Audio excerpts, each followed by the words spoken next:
Assalamualaikum warahmatullahi wabarakatuh. Pada video kali ini kita akan membahas materi ujian KSM 2023 tingkat kabupaten kota, materi uji MTS bidang IPA. Soal yang pertama, Allah menciptakan alam semesta dengan teratur dan terukur sebagaimana dalam Quran Surat Al-Furqan ayat 2. Dari ayat tersebut, jika kita telaah dengan ilmu fisika, ternyata setiap fenomena alam yang terjadi berkaitan dengan entitas fisik yang kemudian dikenal dengan besaran. Di antara sifat besaran adalah memiliki sifat ekstensif dan intensif. Besaran berikut ini yang bersifat intensif. Nah, sebelum kita menjawab, kita harus tahu terlebih dahulu apa itu sifat ekstensif dan apa itu sifat intensif. Sifat ekstensif jika nilai dan keseluruhan sistem merupakan penjumlahan nilai dari setiap bagian yang menyusun sistem tersebut. Kalau nilai intensif tidak dipengaruhi oleh ukuran sistem dan dapat bervariasi di setiap bagian sistem. Jadi, kalau besaran yang jika jumlah materinya itu berubah, baik itu bertambah atau berkurang, maka nilai besaran itu tuh berubah. Sedangkan kalau nilai yang intensif, baik jumlah materinya berubah, dia tidak nilai besarannya itu tidak berubah. Contohnya, massa. Massa ini adalah contoh sifat ekstensif. Lalu volume. Volume juga kalau materinya berubah, misal ada 1 gelas, lalu ditambah lagi 1 gelas, maka volumenya berubah. Tapi kalau nilai intensif, contohnya itu kerapatan, densitas, lalu tekanan, dan suhu. Nah, dari pilihan A sampai D, mana yang besaran yang bersifat intensif, maka jawaban yang benar itu adalah B, tekanan dan temperatur.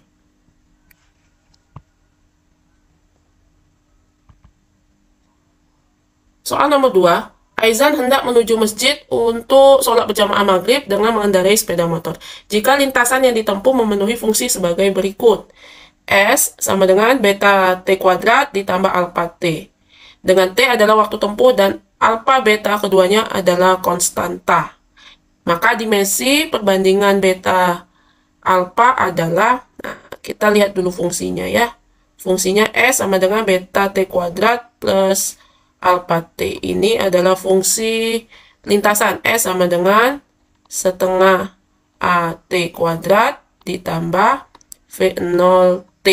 Maka alpha adalah V0, beta adalah A, percepatan. Jadi alpha adalah kecepatan, beta adalah percepatan. Kita tahu kecepatan satuannya adalah meter per sekon, sedangkan percepatan satuannya adalah meter per sekon kuadrat. Maka dimensi beta adalah L T pangkat minus 2, sedangkan untuk alpha dimensinya adalah L T pangkat minus 1.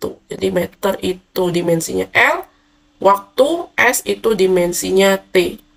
Jadi kalau kita bandingkan, beta banding alpha adalah LT pangkat min 2, kita bandingkan dengan LT pangkat minus 1. Maka hasil perbandingannya adalah T pangkat minus 1.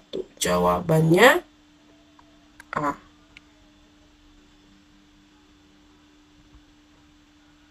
Soal yang ketiga, sebuah bus yang membawa rombongan jemaah haji Indonesia hendak menuju Madinah dengan kecepatan yang dapat digambarkan pada grafik di bawah ini. Nah, kita lihat grafiknya ya. Ini adalah grafik GLBB dan GLB. Jadi, kalau kita bagi bagian ini, dari waktu 0 hingga 1 sekon, ini gerak GLBB dipercepat. Sedangkan dari detik 1 sampai 4, ini adalah gerak GLB, maka A-nya konstan, A konstan. Maaf. A-nya 0, sedangkan yang di detik 0 hingga 1 ini A-nya konstan. Sedangkan dari detik ketiga hingga kelima, ini GLBB, tapi diperlambat. Maka A-nya konstan, tapi A-nya nilai negatif, Sedangkan yang pertama ini A-nya positif. Nah, grafik percepatan terhadap waktu, ingat ya, yang ditanya di sini, yang diminta ini adalah grafik percepatan terhadap waktu. Jadi jangan salah besarannya, di sini percepatan terhadap waktu. Sedangkan yang grafik yang pertama di sini, ini adalah grafik kecepatan terhadap waktu. Nah, grafik percepatan terhadap waktu di bawah ini yang memiliki kesesuaian makna dengan grafik di atas adalah ada A, grafik B, grafik C, grafik D. Nah, untuk ini kan kata kuncinya di sini, GLBB, GLB, GLBB. GLBB A-nya positif untuk yang pertama karena dia gerak dipercepat. Gerak yang kedua A-nya 0, jadi dia tidak dipercepat. Bukan berarti dia tidak bergerak, tapi tidak dipercepat. Jadi kecepatannya yang konstan, A-nya 0. Sedangkan gerak yang ketiga, ini adalah gerak GLBB, A-nya konstan, tapi dia diperlambat. Jadi nilai A-nya ini negatif di bawah 0. Maka grafik yang sesuai ini adalah yang C. Seperti itu. Soal nomor 4. Hukum 1 Newton menjelaskan sifat inersia atau kelembaman dari suatu benda. Sifat inersia atau kelembaman diartikan sebagai sifat yang memiliki kecenderungan mempertahankan keadaan atau dipahami sebagai sifat kemalasan suatu benda untuk mengubah keadaannya. Dengan tinjauan Islam, kita diajarkan untuk tidak bersifat malas atau senantiasa selalu berusaha agar mengubah keadaan menjadi lebih baik, sebagaimana firman Allah dalam Quran surat Ar-Ra'd ayat 11. Nah, dalam kehidupan sehari-hari, manakah perilaku berikut yang mencerminkan hukum 1 Newton? Ada berdoa, pasrah, futur, dan ikhtiar. Maka yang sesuai dengan hukum 1 Newton adalah ikhtiar, berusaha.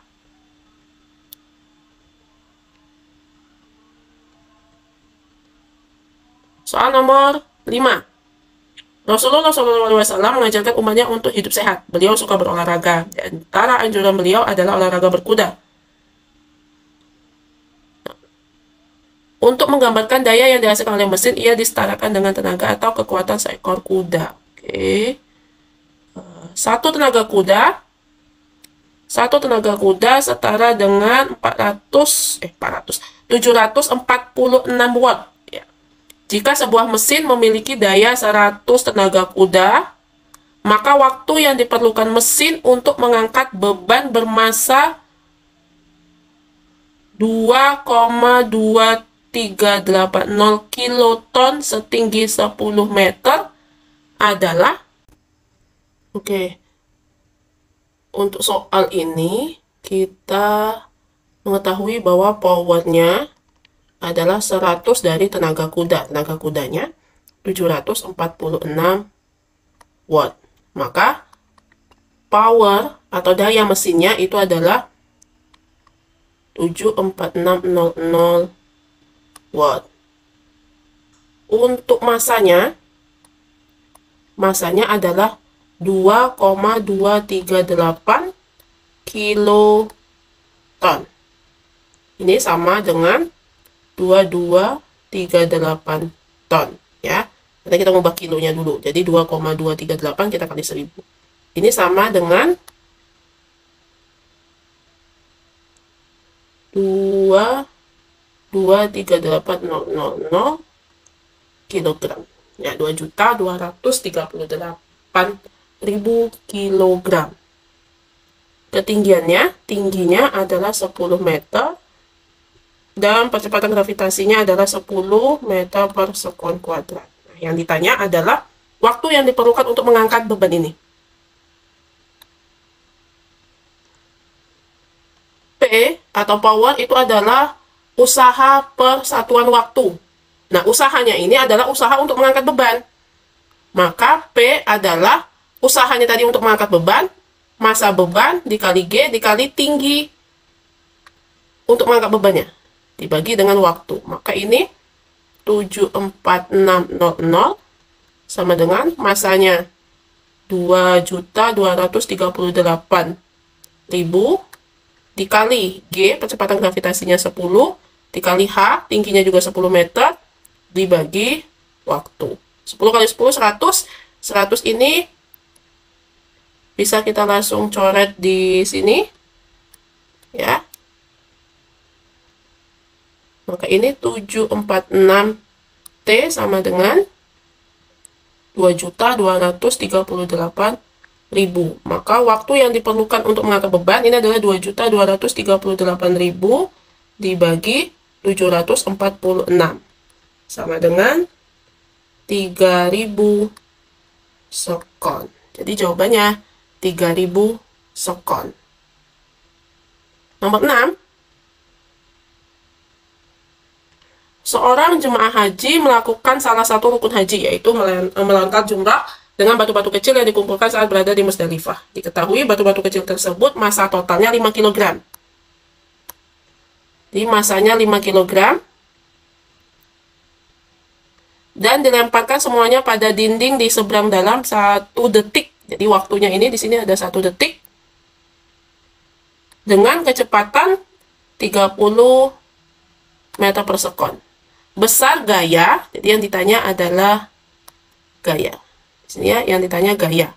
Yang dirasakan dinding saat terkena batu tersebut. Oke. Masanya 5 kg. Nah, yang ditanya F. F ini adalah M kali A. Masanya diketahui. Nah, yang A-nya percepatannya. Percepatannya maka kita harus cari dulu. A ini adalah perubahan kecepatan per perubahan waktu dalam selang waktu tertentu. Nah, kecepatan yang berubah dari tidak bergerak menjadi bergerak dengan kecepatan 30 meter per sekon. Berarti ini 30 dikurang 0 per waktunya selama 1 detik. Berarti percepatannya adalah 30 meter per sekon kuadrat. Maka F, masanya diketahui, A-nya juga sudah kita ketahui, maka F adalah 5 dikali 30. Maka gayanya adalah 150 Newton.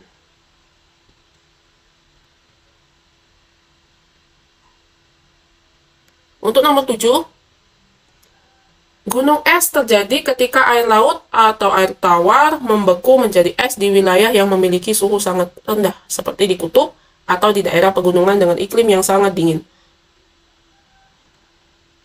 Oke.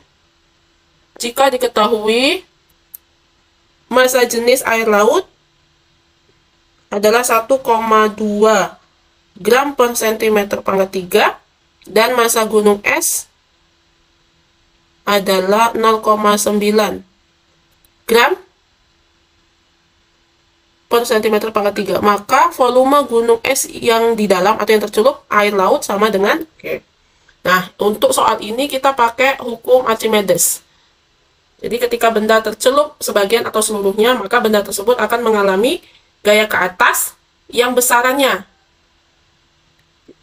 Akan mengalami gaya ke atas yang besarannya sama dengan berat air yang dipindahkan atau berat air yang tumpah. Maka FA-nya ini adalah M dikali G. Tapi M-nya adalah massa air yang tumpah. Massa air yang tumpah. Berarti ini adalah rho air yang tumpah atau rho fluidanya dikali volume air yang tumpah.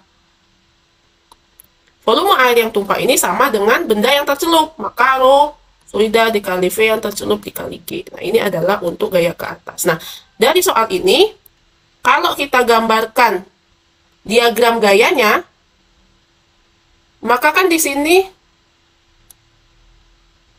ke sini adalah W. Sedangkan dia akan mengalami gaya ke atas sebesar FA.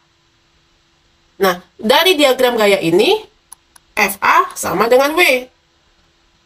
W benda. FA sama dengan W benda. Maka FA sama dengan W benda. FA-nya sebesar ini. Rho fluidanya dikali volume yang tercelup dikali G sama dengan berat benda. Jadi massa benda dikali G. Nah, massa benda ini adalah rho benda dikali volume benda dikali G. G-nya dapat kita coret, maka massa jenis fluidanya berarti massa jenis air laut. 1,2 dikali volume yang tercelup dikali massa jenis benda. Berarti massa jenis gunung esnya 0,9 dikali volume benda.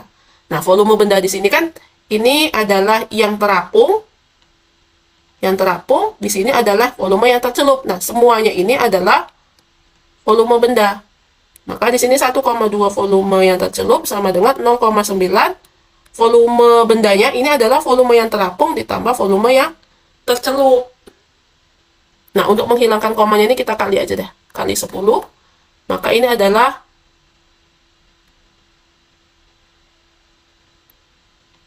12 volume yang tercelup sama dengan 9 volume terapung ditambah 9 volume terapung. Berarti 12